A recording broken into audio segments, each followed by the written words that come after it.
The live TV, सच सबसे आगे। नमस्कार, आप देख रहे हैं द लाइव टीवी और मैं हूं आपके साथ मुनमुन रहमान। जहां एक तरफ अडानी मुद्दे को लेकर देश में हंगामा हो रहा है, विपक्ष लगातार अडानी को लेकर अडानी के खिलाफ जेपीसी कमेटी बनाने की मांग कर रहा है। वहीं दूसरी तरफ अडानी के समधी जतिन मेहता को लेकर ब्रिटिश अदालत ने एक टिप्पणी कर दी है, जिस टिप्पणी को लेकर सवाल खड़े किए जा रहे हैं। उस टिप्पणी से सीबीआई पर सवाल खड़ा किया जा रहा है। इसी के साथ मोदी सरकार पर भी सवाल खड़ा हो रहा है। क्या कुछ टिप्पणी की है आपको आगे बताएंगे, लेकिन आपको सबसे पहले बता दें, अडानी के समधी जतिन मेहता पर $1 अरब की वसूली का आरोप लगा हुआ है और लगातार उन पर जो है शिकंजा कसा जा रहा है। और उसी के चलते, उसी सुनवाई के चलते, उस पूरे मामले में सुनवाई के चलते जतिन मेहता को फटकार भी लगाई है। और इसी के साथ ब्रिटिश अदालत ने यहां एक बड़ी टिप्पणी की है। ब्रिटिश अदालत ने जतिन मेहता मामले में कहा है कि सीबीआई ने सही से काम नहीं किया या फिर जानबूझकर काम नहीं किया। पूरा मामला आपको बताते हैं। अनिल पटेल सोशल एक्टिविस्ट हैं, उनका ट्वीट आप अपनी स्क्रीन पर देख रहे हैं। उन्होंने यहां पर ब्रिटिश रिपोर्ट को, ब्रिटिश अदालत में जो कुछ हुआ है उस रिपोर्ट को यहां पर शेयर करते हुए एक ट्वीट किया है। सबसे पहले मैं आपको ट्वीट पढ़कर सुनाती हूं, उसके बाद ये रिपोर्ट जो उन्होंने शेयर की है उसे मैं आपको पढ़कर सुनाऊंगी। लिखा है, अडानी फाइल्स एक्सक्लूसिव। अडानी के भगोड़े समधी जतिन मेहता के खिलाफ धोखाधड़ी 700 करोड़ मामले में सीबीआई ने 2021 की क्लोजर रिपोर्ट दी। इसी आधार पर वो ब्रिटिश अदालत में पक्ष रखने गया, लेकिन अदालत ने कहा यह अंतर्राष्ट्रीय धोखाधड़ी है और भारतीय एजेंसियों ने आधे अधूरे मन से काम किया है।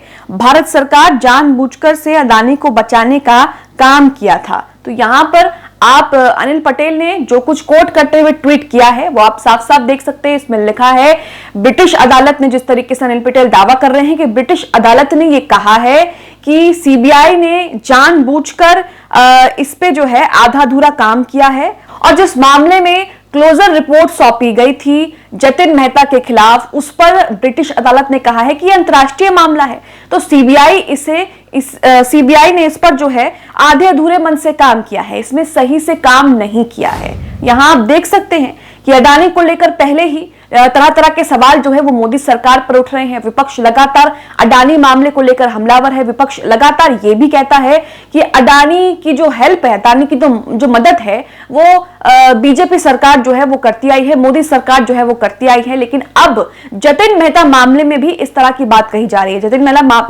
मेहता मामले में जो ब्रिटिश अदालत है उन्होंने कहा है कि सीबीआई ने जानबूझकर जो है काम नहीं किया है। सीबीआई ने इस तरह की रिपोर्ट जो है वो क्यों सौंपी। अब आप देखिए कि किस तरह के सवाल इसको लेकर जो है मोदी सरकार पर खड़े हो रहे हैं और लगातार लोग जो हैं वो यही सवाल कर रहे हैं कि अब अडानी के बाद जतिन मेहता की मदद जो है वो भी की जा रही है। सोशल मीडिया पर लोग अपनी इसी तरह की प्रतिक्रिया दे रहे हैं। जो रिपोर्ट उन्होंने शेयर की है उस रिपोर्ट के कुछ अंश मैं आपको पढ़कर सुनाती हूं ताकि वो समझ में आए कि उस रिपोर्ट में क्या कुछ लिखा है। रिपोर्ट काफी लंबी है, काफी बड़ी है। अब ये जो रिपोर्ट उन्होंने शेयर की है वो रिपोर्ट मैं आपको पढ़कर सुना रही हूं। आप अपनी स्क्रीन पर भी रिपोर्ट देख सकते हैं। रिपोर्ट जो है वो रिपोर्ट इंग्लिश में है, इसका हमने ट्रांसलेट किया है। रिपोर्ट में लिखा है, लेयर 1 कंपनियों की ओर से मुड़ते हुए सीबीआई क्लोजर रिपोर्ट में कहा गया है कि इटालियन गोल्ड, अल आलम और अल मुफीद सभी पहले प्रतिवादी द्वारा शामिल किए गए थे। रिपोर्ट में यह भी कहा गया है कि सभी यूएई खरीदारों का नियंत्रण पहले और दूसरे प्रतिवादियों के हाथों में था। मैं पहले ही सीबीआई क्लोजर रिपोर्ट से प्रासंगिक उद्धरण उत्कृष्ट कर चुका हूं, लेकिन यह दोहराना उचित है। जांच से पता चला है कि सभी निर्यात संयुक्त अरब अमीरात में स्थित संबंधी पार्टियों को किए गए थे। समूह के मामलों में दर्ज गवाहों के बयान से पता चलता है कि सभी यूएई खरीदारों का नियंत्रण श्री जतिन मेहता और श्रीमती सोनिया जे मेहता के हाथों में था। 13 डिफॉल्टर कंपनियों का पूरा कामकाज सोनिया जे मेहता के कर्मचारियों द्वारा संभाला जाता था, जो Messrs Oriental Expression, DMCC, Noble Jewellery MLC और ओरिएंटल ज्वेलरी एलएलसी की मालिक थी।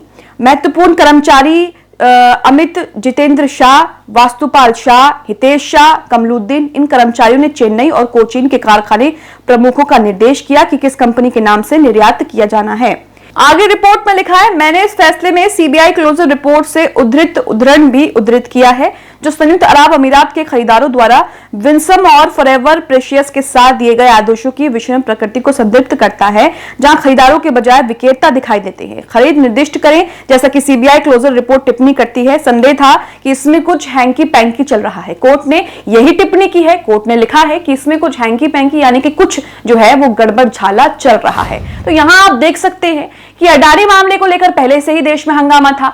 अब अडानी का जो समधी है जतिन मेहता, उसको लेकर भी हंगामा जो है वो आप देख सकते हैं कि किस तरीके से ब्रिटिश अदालत जो है वो ये टिप्पणी कर रहा है कि ये सीबीआई ने इस पर क्लोजर रिपोर्ट कैसे सौंपी, वो कैसे सौंप सकता है, क्योंकि ये एक अंतर्राष्ट्रीय धोखाधड़ी का मामला है। और ऐसे में उन्होंने कहा है कि सीबीआई ने सही मन से जो है इस पर काम नहीं किया है, सही ढंग से इस पर काम नहीं किया है। तो सीबीआई पर पहले से ही आरोप लगते रहते हैं, लेकिन अब ये जिस तरीके की टिप्पणी ब्रिटिश अदालत ने की है उसको लेकर लगातार सोशल मीडिया पर जो यूजर्स हैं वो प्रतिक्रिया दे रहे हैं कि सीबीआई ने जो है एक और गड़बड़ झाला जो है वो किया है। लोग इस तरह की बातें जो हैं वो कर रहे हैं। इसी के साथ आपको बता दें कि ये पूरा मामला क्या है, अडानी का समधी जतिन मेहता ने क्या कुछ किया था और वो उसके बाद किस तरीके से फरार हो गया था। इस पूरे मामले का खुलासा जो है वो 2017 में हुआ था। 2013 में ये घोटाला हुआ था। इस तरह की चीजें जो हैं वो सामने आई थी, लेकिन उन पर केस दर्ज जो है वो 2017 में हुआ था। आपको बता दें कि मेहुल चोकसी और नीरव मोदी के बाद भारत में एक और डायमंड कारोबारी ने करोड़ों रुपए का गेम कर दिया। ये विंसम डायमंड एंड ज्वेलरी के मालिक जतिन मेहता और उनके परिवार ने मिलकर $1 अरब का घोटाला किया। विंसम डायमंड स्कैम की सुनवाई लंदन के कोर्ट में हुई। ये केस 93.24 करोड़ डॉलर यानी कि 7,000 करोड़ रुपए के world wide freezing order discharge करने से जुड़ा हुआ है। ये घोटाला 2013 में हुआ, लेकिन इसके खिलाफ पहला मामला जो था वो 2017 में दर्ज हुआ था। नीरव मोदी ने भारत में घोटाला किया, वैसे ही विंसम डायमंड कंपनी के मालिक ने भी वैसी ही चाल चली। जतिन मेहता ने बैंकिंग क्रेडिट लाइन का गलत तरीके से इस्तेमाल करके लोन देने वाली कंपनियों को चूना लगाया। मेहता फैमिली से अपना पैसा वापस मांगने के लिए यूके और आयरलैंड की 7 कंपनियां लगी हुई हैं। ये वही कंपनियां हैं जिन पर फ्रॉड में पैसे ट्रांसफर करने के आरोप थे। हालांकि अब इन सभी कंपनियों को वापस रजिस्टर कर लिया गया है। करीब 2 दर्जन से ज्यादा वकील इन कंपनियों की तरफ से पैरवी कर रहे हैं। आपको बता दें कि जतिन मेहता ने अपने बेटे सूरज के साथ डायमंड इंडिया लिमिटेड नाम की कंपनी शुरू की थी, जो विदेशों से हीरे भारत लाकर उनकी पॉलिशिंग का काम करती थी। विंसम ग्रुप की कंपनियां अलग अलग बुलियन बैंक से गोल्ड और डायमंड खरीदती थीं। इसी तरह फर्जी क्रेडिट लाइन का इस्तेमाल कर मेहता परिवार ने 7 कंपनियों को 7,000 करोड़ का चूना लगा दिया। और उसके बाद जैसे कि सभी भगोड़े जो हैं भारत से चले जाते हैं, भाग जाते हैं, उसी तरीके से जो है अडानी के समधी जतिन मेहता ने भी किया और उसके बाद उन पर कार्रवाई हुई। ब्रिटिश अदालत में भी उन पर कार्रवाई हुई और जिसको लेकर ब्रिटिश अदालत ने क्या कुछ टिप्पणी की वो हमने आपके सामने रखी। अब आप इस पूरे मामले को लेकर ब्रिटिश अदालत ने जो सीबीआई को लेकर टिप्पणी की है जतिन मेहता मामले में, उसको लेकर आप क्या सोचते हैं, हमें कमेंट बॉक्स में कमेंट करके जरूर बताएं। द लाइव टीवी, सच सबसे आगे।